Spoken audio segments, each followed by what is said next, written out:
ఉంది. సొంత ఇంట్లో వాళ్ళ బాబాయిని చంపేశారు. ఆ నేరస్తులు మన అందరికీ తెలుస్తుంది, కళ్ళ ముందు వీళ్ళు చేసి ఉండొచ్చని మన ఒక ప్లాసిబిలిటీయో వీళ్ళ మీద నిర్ధారించడానికి courts will ask only proof of evidence. Evidence లేకపోతే మటుకు మనం ఎవరిని కూడా మన కళ్ళ ముందు మనం తెలిసినా కానీ మనం ఏం చేయలేం అన్లెస్ వీ కమ్ అవుట్, చూసిన వాళ్ళు వస్తే తప్ప. అందుకని law and order it is very paramount to NDA government led by Shri Nara Chandrababu Naidu garu. ఒక తల్లి తన కొడుకు కనిపించట్లేదు అని కోర్టులను ఆశ్రయించారంటే ఆ తల్లి తన ప్రాథమిక హక్కులు షీస్ క్లెయిమ్, తన ఫండమెంటల్ రైట్ అది. బిడ్డ చనిపోయారో లేదో తెలియదు, మనకి డిసపియరెన్స్ అంటే కనిపించట్లేదు, ఆవిడ ప్రాథమిక హక్కు అది. దీనిని ఇందులో ఎక్కడా కూడా కులం లేదు.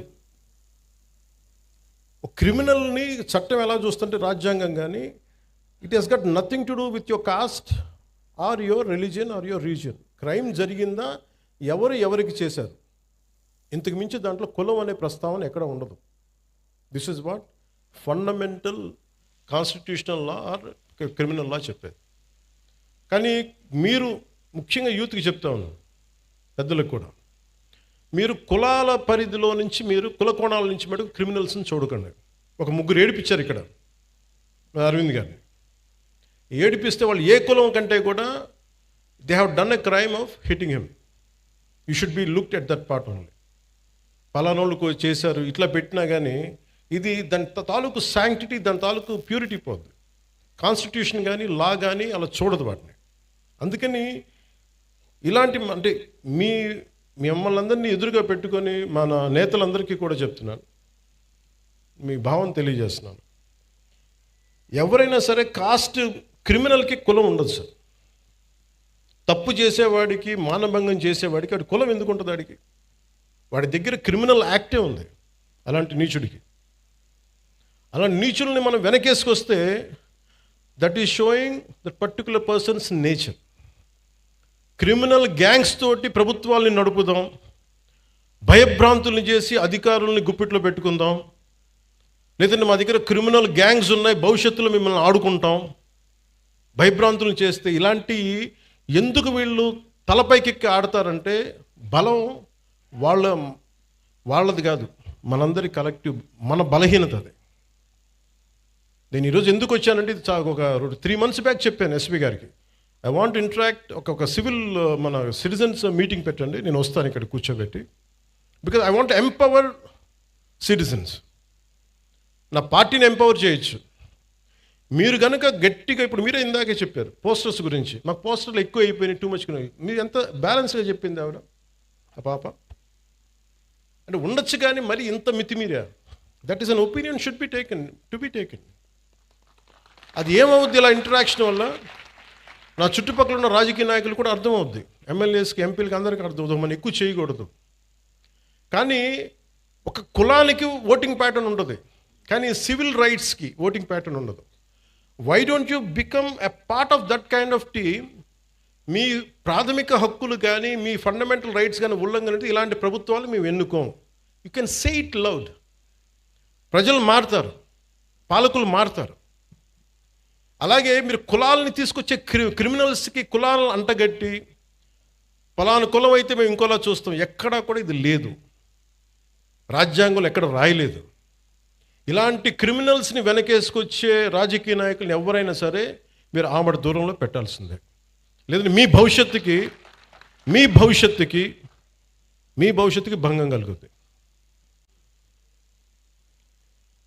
ఇది నేను ఈరోజు ఇది it's not first of it's kind. ఇంతకుముందు కొంతమంది చేసినట్టున్నారు, కానీ మన ప్రభుత్వం వచ్చాక ఫస్ట్ టైం ఇది చేస్తున్నాం. I want this kind of exercise to be repeated all over the state. Me respective నియోజకవర్గాల్లో కూడా మీరు పెట్టండి ఇవి. నేను వస్తాను, అన్నిటికీ నేను రాలి, కొంచెం మీరు కూడా పెట్టండి దీనికి. ఎందుకంటే మీరు సివిల్ సొసైటీకి ఆ అష్యూరెన్స్ ఇవ్వకపోతే క్రిమినల్స్ రాజ్యాలు వెళ్తారు. నేను దేన్నైనా భరించగలను, కానీ క్రిమినల్స్ కూర్చొని రాజ్యాంగ పదవుల్లో కూర్చొని మన జీవితాన్ని శాసిస్తుంటే మటుకు నేను తిరగబడ్డానికి నా జీవితకాలం సంసిద్ధంగా ఉంది. ఇది ఎందుకు నేను చెప్తున్నానంటే this is my commitment to my nation. నా నేలకి నేను ఇచ్చే కమిట్మెంట్ ఇది. మీరు ఎందుకంటే మీరు ఒక పాలసీ వచ్చింది, ఒక పాలసీ అనుకున్నాం చేయలేకపోయాం, అది వేరే విషయం, దానికి అడ్రస్ చేయొచ్చు. బట్ మీరు క్రిమినల్స్ని తీసుకొచ్చి భవిష్యత్తులో మీరు నెత్తి మీద పెట్టుకున్నారు అనుకోండి, మన తలరాతలను ఎవడు బాగు చేయలేడు.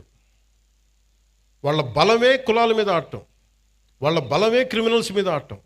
ఇలా కూర్చొని మీరు చూసారా 2019 నుంచి 2024 వరకు ఎంతమంది ఒక political leader either deputy CM పొజిషన్లో ఉన్నా కానీ, ఎవరు సీఎం పొజిషన్లో ఒక్కళ్ళు వచ్చి ఇట్లా అడిగారా మీ దగ్గరికి వచ్చి ఇలా కూర్చొని అడిగారు? You think about it. ఇది అంటే నేనేం చేస్తున్నా అంటే I'm making myself responsible and accountable, and I'm making my entire party and alliance parties that we are accountable to you, we are responsible to you. మేము చెప్పడానికి వచ్చాం ఇక్కడికి. అలాగే సమస్యలు ఉన్నాయి, చాలా సమస్యలు. ఇప్పుడు కూర్చోబెట్టి గౌస్ గారి సమస్య నా దాకా వచ్చింది అంటే it's a failure, systemic failure. అది సిస్టమ్ ఫెయిల్యూర్. అది ఒక ఎస్ఐ చేయాల్సిన పని, అది ఒక స్టేషన్ హౌస్ ఆఫీసర్ కూర్చొని చేయాల్సిన పని. ఒక ఎస్పీ దగ్గర కూడా రాకూడదు, అది ఒక డిప్యూటీ సీఎం హోదా దగ్గరికి అసలు రాకూడదు. బట్ మనం సక్సెస్ఫుల్గా సమస్యలను ఎక్కడికక్కడ బలహీనం చేసుకుంటూ వచ్చేసాం. వాడు మావాడని ఏడిపించండి వదిలేసేయండి అని ఒక హెడ్ కానిస్టేబుల్ పోలీసులను వదిలేస్తే, ఎస్ఐలకి చెప్పేస్తే సిస్టమ్ని ఇలాగే చంపేస్తాం కదా. సో నేననేది అందరూ కూర్చొని జెన్జీ అని కథలు చెప్తా ఉన్నారు. I want you have to be responsible, you have to be account. భవిష్యత్తు మీదే. మీ భవిష్యత్తుని మీరు ఎలా నిర్ధారించుకుంటారో మీ చేతుల్లో ఉంటుంది. మీరు కనుక క్రిమినల్స్కి కనుక మీరు చేతికి ఇచ్చారా భయపడి, నేను పోరాడటానికి మా లాంటి వాళ్ళు మేమందరం ఉన్నాం. మాకు ఇవ్వాల్సిందల్లా క్రిమినల్స్ కనుక if they come in to position of power, they will take away your future, they will burn your future. మీ భవిష్యత్తుని మంట కలిపేస్తారు. ఇది నాకు ఈ భయంతోనే నేను ఎదుర్కోవడానికి నేను వచ్చాను. ఇలాంటి రౌడీ మూకల్ని, ఇలాంటి క్రిమినల్ గ్యాంగ్స్ని, ఇలాంటి ఒక ఇర్రేషనల్ పొలిటికల్ సిస్టమ్ని ఎదుర్కోవడానికి వచ్చాను నేను.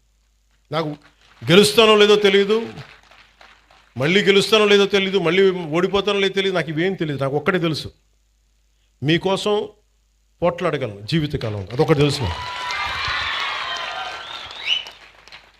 అంటే ఇదివరకు ఎలా ఉండేదంటే, ఇదే చిన్నస్వామి నగర్లో సర్వే నెంబర్ 112 1419లో 63 మందికి ఇళ్ల పట్టాలు ఇచ్చింది. అందులో వితంతువులు, దివ్యాంగులు, క్యాన్సర్, హెచ్ఐవి బాధితులు, పేదలు ఉంటే ఆ పట్టాలని వైసీపీ ప్రభుత్వం, అప్పుడు వైసీపీ ఎమ్మెల్యే అనుచరుడు తీసేసుకొని ఇంకొకరి పేరుకి మార్పిచ్చేశారు. అసలు ఇలాంటి సమస్యల్ని మనమేనా హ్యాండిల్ చేస్తామా? Just I want to bring it you notice. అలాగే ఒక మార్వాడి కుటుంబానికి చెందిన ఆస్తిని కూడా వైసీపీ ఎమ్మెల్యే అనుచరులు ఆక్రమించేశారని ఉంది నా దగ్గర.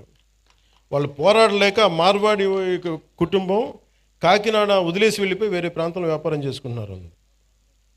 అలాగే ఇవి ఎక్కడో చోట సివిల్ సొసైటీ కనుక బలంగా కనుకుంటే ఇలాంటి క్రిమినల్స్ రాజ్యాలు వెళ్ళరు. పూర్తిగా భవిష్యత్తు మీ చేతిలో ఉంది.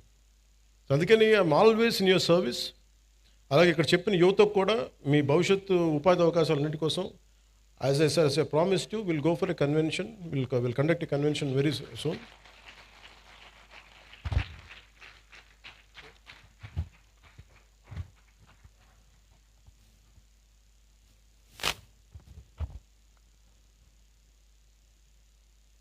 నాకు మొన్న ఇప్పుడు ఇది కోర్టు పరిధిలో ఉంది కాబట్టి నేను ఒక ఇన్సిడెంట్ మొన్నగా జరుగుతుంది ఫ్యూ డేస్ బ్యాక్.